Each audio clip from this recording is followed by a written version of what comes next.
Assalamualaikum warahmatullahi wabarakatuh. Nama saya Kartika Ayu Wulandari, mahasiswa PPG dalam jabatan kategori 2 tahun 2022 Universitas Lampung. Di sini saya akan mengajarkan pembelajaran dengan model Project Based Learning terkait teknologi yang akan digunakan dalam upaya penanggulangan gangguan pada sistem gerak manusia. Yuk ikuti saya. Assalamualaikum.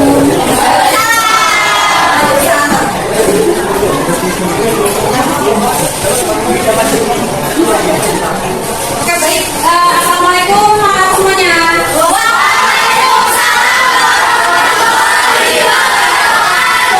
Hari ini siapa yang tidak masuk? Masuk semua.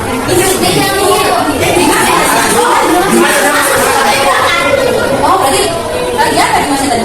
Mungkin masih lagi baju karena tadi habis sholat. Iya, oke, kalau demikian berarti silakan ketua kelas mengikuti doa untuk pembelajaran hari ini. Siap, gerak, sholat dimulai. Selesai. Gimana semangatnya hari ini? Sudah siap belajar? Siap! Bagus, semangatnya bagus sekali. Dengan begitu kita jadi yakin bahwa pembelajaran kita seperti akan berjalan dengan sangat baik dengan optimis dari kalian.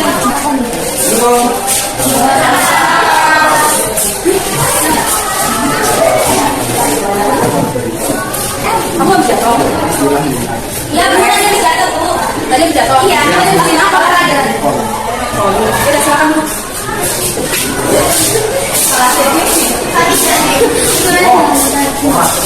Nah, berarti tadi kamu karena apa perang ya? Masih ingat nggak? Kemarin kita udah belajar perang. Kira-kira apa penyebabnya Dimas bisa mengalami kerap motor? Kurang pemanasan. Erdi, apa yang kira-kira dialami sama si Dimas sehingga dia bisa mengalami motor? Mungkin Dimas ini mengalami kerap motor dikarenakan dia tidak melakukan pemanasan terlebih dahulu.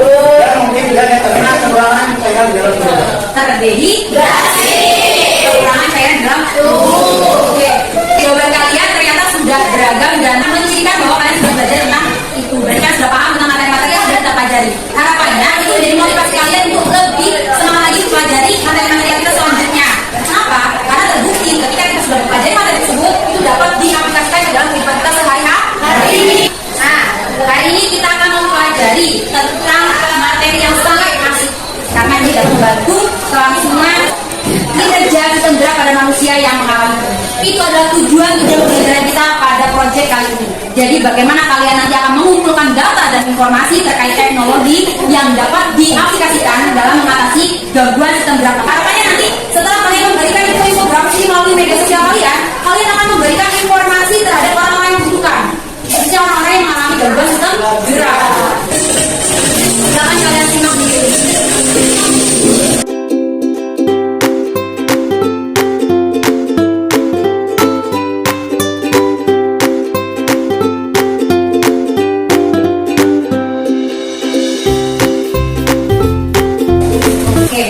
Dari video ini, ya, yang barusan kalian tonton, kira-kira untuk para tulang yang ada di video ini, teknologi apa yang digunakan?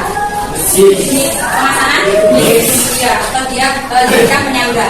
Tidak. Apakah setiap patah tulang itu hanya dapat ditangani oleh gips saja? Tidak. Kenapa? Tergantung tingkat parahannya. Betul sekali. Itu baru pada tulang. Kalau tulang yang patah aja, penanganannya, teknologinya berbeda. Bagaimana dengan otot misalkan? Apakah gangguan otot itu teknologi yang digunakan itu sama? Beda. Lalu bagaimana dengan persendian? Apakah pada persendian jika terjadi gangguan, teknologinya sama yang diterapkan? Beda. Belum tahu, kata Ferdi mungkin Bu, tapi kami juga karena belum tahu. Nah, untuk itulah kita akan melaksanakan proyek kita kali ini. Kita akan mencari tahu, mengulik tentang teknologi-teknologi apa saja yang dapat diterapkan untuk mengatasi gangguan-gangguan pada sistem gerak yang bermacam-macam. Coba kita satu garis lurus permasalahan yang kita hadapi. Apakah seluruh gangguan pada sistem gerak manusia menggunakan teknologi yang sama dalam penanganannya? Tidak. Lalu dengan begitu maka dapat diambil kesimpulan bahwa ternyata beragam gangguan yang dapat terjadi pada sistem gerak manusia membutuhkan teknologi yang berbeda untuk mengatasinya. Ya, berarti itulah permasalahan besar yang akan kita coba pecahkan. Sebenarnya teknologi apa saja sih yang dapat digunakan untuk mengatasi macam-macam gangguan pada sistem gerak manusia? Oke, sekarang silakan kalian berkumpul dengan kelompoknya masing-masing. Coba kembalikan RKPD-nya.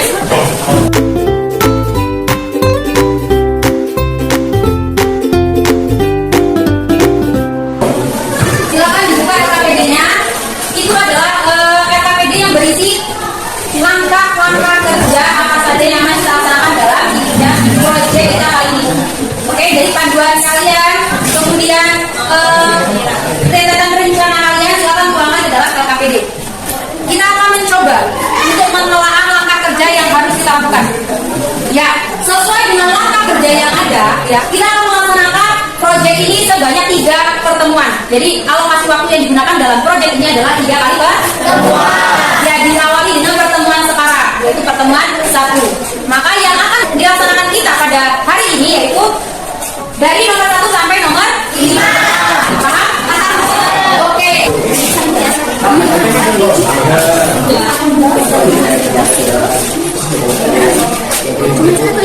Ya, sekarang temanya apa? Ngomong apa? Nah, jadi nanti kami harus masakan atau masalah keduanya ambil apa? Psikologi.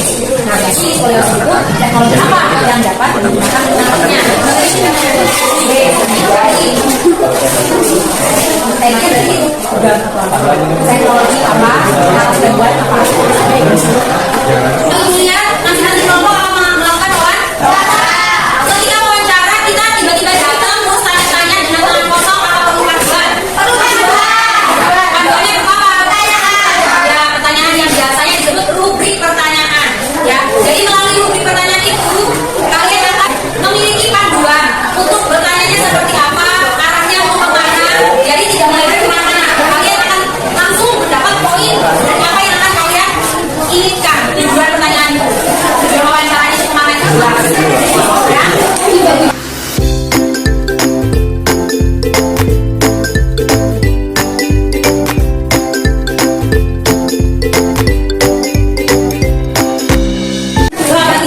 Memang alokasinya kan 3 kali pertemuan. Jadi pertemuan satu kita hari ini jadwalnya nanti kalian rinci. Jadwalnya per hari ini ngapain aja sampai kalian rinci. Pada saat kegiatan mengomunikasikannya nanti di akhir kalian akan meng-share itu ke media sosial. Kemudian kalian juga akan mempresentasikan di kelas. Itu pada tanggal berapa? Nih. Pada tanggal hari ke-15. Ya. Itu yang itu waktu cadangan. Yang beberapa waktu cadangan kalau kita punya kendala. Tapi kalau tidak, rencana di awal itu ya di sini. Di pertemuan ke-3. Oke, barusan Riko dari kelompok 2 ada yang bertanya, Bu, berarti hari ini kita agendanya sampai menjelaskan timeline-nya ya? Iya. Jadi hari ini agenda kita nanti di akhir kegiatan kita pada hari ini masing-masing kelompok menjelaskan rencana atau rancangan kegiatan apa yang sudah dirancang, berikut timeline-nya atau jadwal kegiatannya. Ya. Nanti pertemuan kedua baru besok kita akan mengevaluasi data yang kamu peroleh. Jadi data kamu yang diperoleh seperti apa terkait dari tema apa yang kamu ambil. Gitu ya. Nah nanti pertemuan besok sambil kita merancang kira-kira dari data yang sudah kamu peroleh karya apa yang akan kalian buat. Nanti diberikan rubriknya atau panduan penilaian dari kriteria apa saja yang harus dicapai dalam karya kamu yang kamu buat.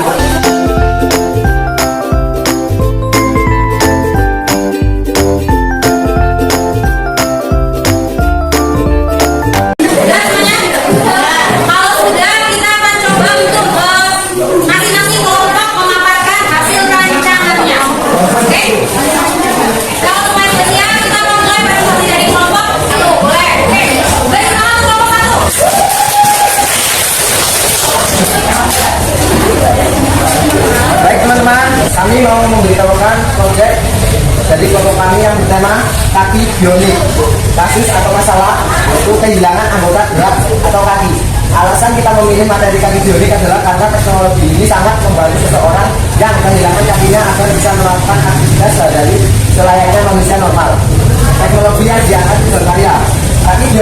Semakin berkembang teknologi ini membuat adanya harapan baru lagi orang-orang yang mengalami cacat fisik. Salah satunya adalah adanya teknologi kaki bionik palsu. Kaki bionik biasa dikenal dengan kaki bionik. Pengguna kaki bionik biasa bergerak lebih leluasa dengan gerakan menyerupai kaki asli. Kaki bionik adalah jawaban bagi orang-orang yang mengalami amputasi agar bisa bergerak aktif kembali selayaknya sedia kala.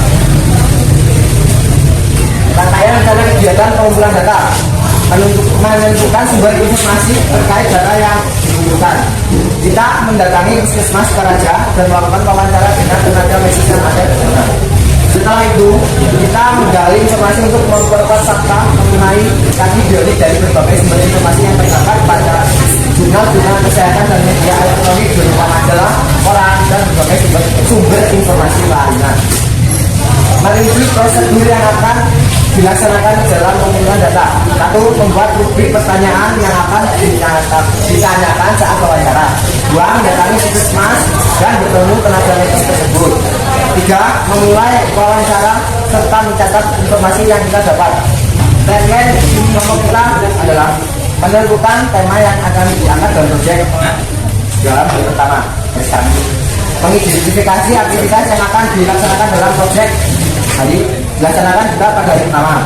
Membuat timeline proyek dilaksanakan pada hari pertama juga. Menentukan sumber informasi terkait data yang dikumpulkan juga dilaksanakan pada hari pertama. Dan merinci prosedur yang akan dilaksanakan dalam mengumpulkan data juga dilaksanakan pada hari pertama. Pengumpulan data informasi yaitu berkunjung ke Puskesmas Sukaraja akan dilaksanakan pada hari kedua. Dan pada hari ketiga, kelompok kami akan menganalisis data yang diperoleh. Dan pada hari ke-7, kelompok kami membuat infografis berdasarkan hasil analisis data. Dan pada hari ke-9, mengomunikasikan teknologi yang digunakan dalam mengatasi gangguan keseimbangan pada media sosial. Kita kasih aku dulu kelompok. Selanjutnya kita melihat rancangan dari kelompok 4. Perkenalkan, kami dari kelompok 4 ingin mempresentasikan hasil diskusi kami. Tema kita patah tulang, kasus atau masalah gangguannya patah tulang. Kenapa kita memilih patah tulang? Karena patah tulang adalah sangat fatal apabila penanganannya tidak tepat dan kemungkinan sembuhnya adalah kematian. Oleh karena itu, kami mengangkat kasus patah tulang untuk mengedukasi masyarakat. Selanjutnya, teknologi yang diangkat adalah 1. Pemberian obat-obatan untuk pergerakan dari dan mencegah infeksi pada patah tulang tersebut. 2. Pemasangan gips yang terbuat dari plaster atau fiberglass untuk mencegah tulang yang patah bergerak selama proses penyembuhan. 3. Traksi untuk menjajarkan tulang yang patah serta menggunakan otot dan di sekitarnya. 4. Operasi untuk menyambut tulang yang patah menggunakan band cut, strap, dan implant khusus. Berarti teknologi yang diambil itu pada saat pemasangan gips sama friendly ya. Ini yang akan gali. Ya. Oke, lanjut. Selanjutnya, rencana aktivitas menentukan tema yang akan diangkat dalam proyek itu dijadwalkan hari ke-1. Selanjutnya, mengidentifikasi aktivitas yang akan dilaksanakan hari ke-1 juga. Pembagian tugas proyek dilaksanakan hari ke-1. Menyusun pertanyaan yang akan ditanyakan kepada narasumber dijadwalkan hari ke-1 dan hari ke-4. Kunjungan ke rumah sakit Islam Sada dijadwalkan ke hari 2 dan 3. Kunjungan ke rumah sakit Islamic Center dijadwalkan hari ke-5 dan 6. Pengumpulan data dari sumber referensi studi literatur Halodoc dijadwalkan hari ke-7. Pengumpulan data dari narasumber dijadwalkan hari ke-4 dan 4 sampai 7. ya. Kemudian menganalisis dan memaparkan data dilaksanakan pada hari ke-8. Membuat infografis berdasarkan hasil analisis data dilaksanakan pada hari 9, 10, 11, 12, 13, dan 12. Selanjutnya, mengkomunikasikan teknologi yang digunakan pada hari ke-15. Rangkaian rencana kegiatan pengumpulan data menentukan sumber informasi terkait data yang dikumpulkan, melakukan kunjungan ke rumah sakit Nikah Sada dan Islamic Center, dan mencari referensi dari berbagai sumber seperti jurnal kesehatan, dokter online, dan merinci prosedur yang akan dilaksanakan dalam mengumpulkan data, menyiapkan lembar observasi, menanyakan pertanyaan ke narasumber terkait tema, mencatat dan bukti, mencari informasi dari berbagai sumber, melakukan riset dari data yang diperoleh dan menyimpulkan dari hasil riset terkait informasi-informasi diperoleh. Sekian presentasi dari Dia kelompok 4. Oke, setelah kelompok 4, kita lanjutkan ke kelompok 2. Jadi Saya di sini akan membacakan tentang hasil diskusi dari proyek kelompok kami yang mengusung tema tentang penggunaan teknologi BRES untuk gangguan skoliosis. Kasus atau masalah gangguannya adalah skoliosis. Skoliosis itu merupakan kelainan pada tulang belakang yang ditandai dengan bentuk burung melengkung seperti huruf C atau S. Skoliosis lebih sering ditemukan pada masa anak-anak sebelum pubertas. Penyebab skoliosis adalah kebiasaan buruk yang sering dilakukan sehari-hari, seperti membawa beban yang terlalu berat atau posisi duduk yang tidak benar. Teknologi yang diangkat ke dalam karya ini, BRES skoliosis. BRES skoliosis adalah korset yang berfungsi untuk membantu meredakan skoliosis. Penggunaan BRES sebenarnya tidak akan menyembuhkan skoliosis atau membalikkan kelengkungan, tetapi ini biasanya efektif untuk mencegah perkembangan kelengkungan lebih lanjut.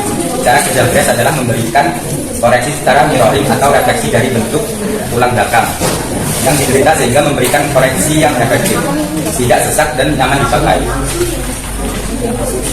Rencana aktivitas dari kelompok kami: pertama, menentukan tema yang akan diangkat dalam proyek yang dijadwalkan pada hari ke-1. Selanjutnya, menyusun aktivitas yang akan dilaksanakan dalam proyek dan juga dijadwalkan pada hari ke-1. Dan selanjutnya, membuat jadwal kegiatan proyek yang juga dilaksanakan pada hari ke-1. Selanjutnya, menentukan sumber informasi terkait data yang dikumpulkan yang akan dijadwalkan pada hari ke-2. Menentukan tugas masing-masing anggota kelompok dalam mengumpulkan data juga dilaksanakan pada hari ke-2.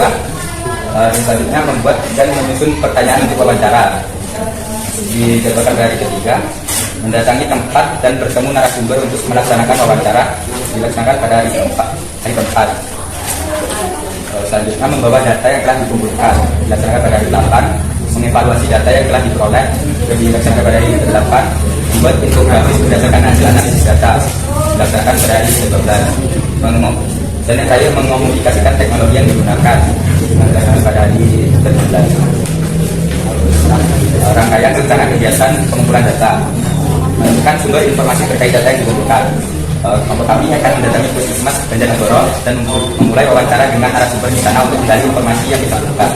Yang kedua, merinci prosedur yang akan dilaksanakan dalam mengumpulkan data. 1. Membuat prosedur pertanyaan.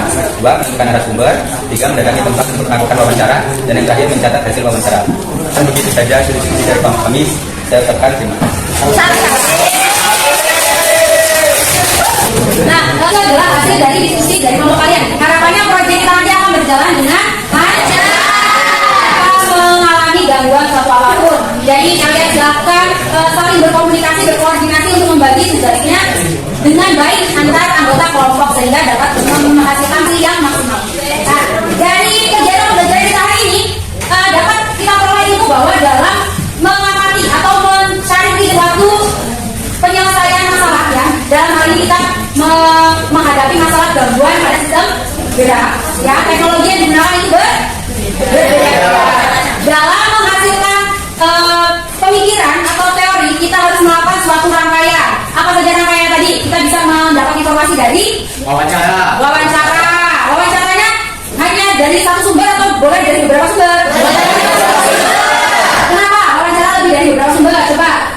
Coba agar kita mendapatkan informasi lebih banyak dan kalau kurang lebih real. Betul. Jadi kita dalam melakukan wawancara itu usahakan jangan hanya terbatas dalam satu narasumber saja, tapi dari narasumber. Sebelum wawancara, coba Mas, kita menyiapkan apa sebelum wawancara? Harus menyiapkan pertanyaan-pertanyaan yang akan ditanyakan pada narasumber. Iya, betul. Menyiapkan pertanyaan-pertanyaan ya, bukti pertanyaan apa saja yang akan guide kita atau mengarahkan kita untuk mendapatkan hasil wawancara yang kita inginkan. Dan jangan lupa setelah ini pertemuan selanjutnya kita akan mengoreksi data atau memaparkan data yang kalian peroleh untuk dikoreksi, dianalisis bersama sudah bagus atau belum, sudah benar atau belum. Kalau sudah benar kita akan menginjak proyek langkah dalam proyek selanjutnya yaitu membuat infografis. Jadi semangat untuk mengumpulkan data demi pengetahuan kita yang dapat membantu orang-orang yang memiliki kelainan atau gangguan pada sistem gerak. Oke, semangat kegiatan proyek kita.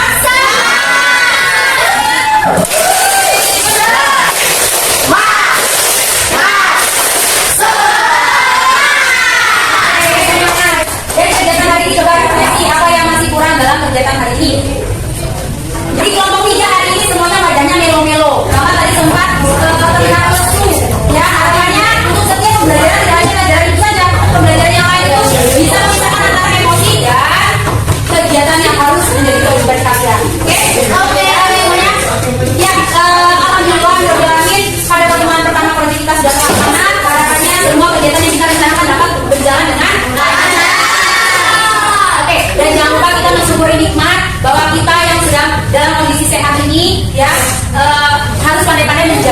kondisi tubuh agar selalu sehat, terutama sistem gerak kita. Oke, dengan begitu silakan bersiap-siap untuk menutup pembelajaran kita hari ini. Silakan anggotanya dirapikan kembali meja dan kursinya. Nah, oke, yang kedua kita bersiap-siap untuk berdoa. Silakan ketua kelasnya Papi memimpin doanya untuk menutup pembelajaran kita hari ini.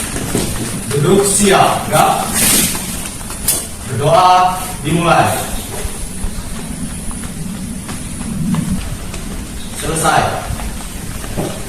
Amin amin ya rabbal alamin. Semoga kita selalu bersemangat dan sehat untuk melaksanakan kegiatan-kegiatan belajar kita selanjutnya. Ibu hadiri pertemuan kali ini. Wassalamualaikum warahmatullahi wabarakatuh. Waalaikumsalam warahmatullahi wabarakatuh.